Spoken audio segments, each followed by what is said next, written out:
wabarakatuh. Perkenalkan, nama saya Des Putri Hartanti dari Fakultas Ekonomi Program Studi Akuntansi.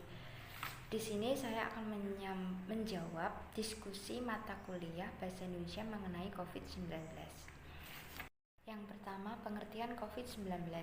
Indonesia merupakan salah satu negara yang terinfeksi pandemi COVID-19. Penyakit ini adalah penyakit menular yang disebabkan oleh sindrom pernapasan.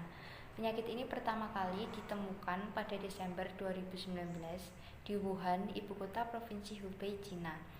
Gejala umum termasuk demam, batuk, dan sesak napas. Gejala lain mungkin termasuk nyeri otot, diare, sakit tenggorokan, kehilangan bau, dan sakit perut. Yang kedua, akibat COVID-19. Karena adanya virus ini, aktivitas masyarakat di berbagai negara jadi terganggu, sehingga membuat masyarakat di dunia harus tetap diam di rumah untuk memutus mata rantai virus corona. Lalu perekonomian di berbagai dunia juga semakin menurun karena adanya virus ini. Asian Development Bank atau ADB memprediksi pertumbuhan ekonomi nasional hanya sebesar 2,5% pada tahun 2020. Atau terpangkas setengahnya setelah pada tahun 2019 tumbuh 5,0%. Hal ini disebabkan oleh pandemi virus corona yang menjangkit di berbagai wilayah Nusantara. Yang ketiga, dampak di dunia pendidikan.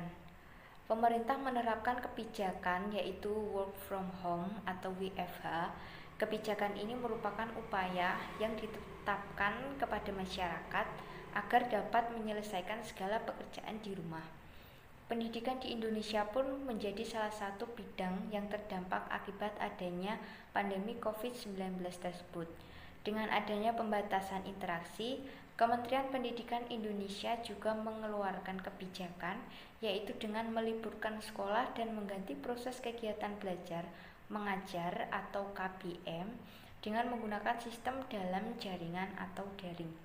Dengan menggunakan sistem pembelajaran secara daring ini, terkadang muncul berbagai masalah yang dihadapi oleh siswa atau mahasiswa.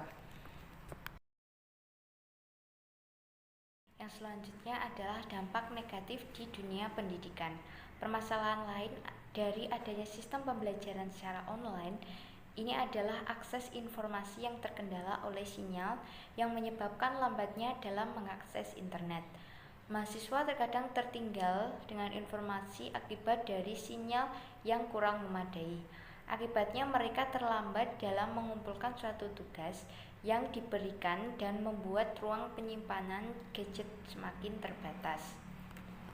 Yang selanjutnya adalah dampak positif di dunia pendidikan. Di balik masalah dan keluhan tersebut, ternyata juga terdapat berbagai hikmah bagi pendidikan di Indonesia. Di antaranya, mahasiswa dan dosen dapat menguasai teknologi untuk menunjang pembelajaran secara online ini. Setelah pendidik mampu menguasai berbagai sarana pembelajaran online, maka akan tercipta pemikiran mengenai metode dan model pembelajaran lebih bervariasi yang belum pernah dilakukan oleh pendidik. Misalnya, dosen membuat konten video kreatif sebagai bahan pengajaran.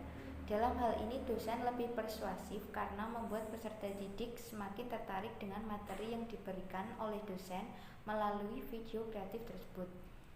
Peserta didik tentu akan dapat memahami apa yang dijelaskan oleh pendidik melalui video kreatif yang dibuatkan oleh dosen tersebut.